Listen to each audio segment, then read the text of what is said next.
मराठी माणूस न्याय मागण्यासाठी आंदोलन करत असेल आणि त्याला जर का तुम्ही गुंड म्हणत असाल तर आम्ही गुंड आहोत.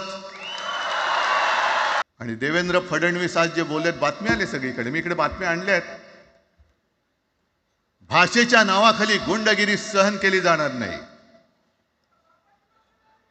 जर महाराष्ट्रामध्ये मराठी माणूस न्याय मागण्यासाठी आंदोलन करत असेल आणि त्याला जर का तुम्ही गुंड म्हणत असाल तर आम्ही गुंड आहोत.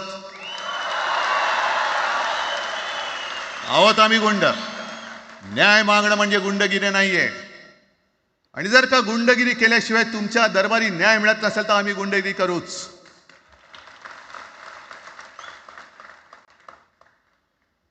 पण हे सगळे राजकीय वाडगे,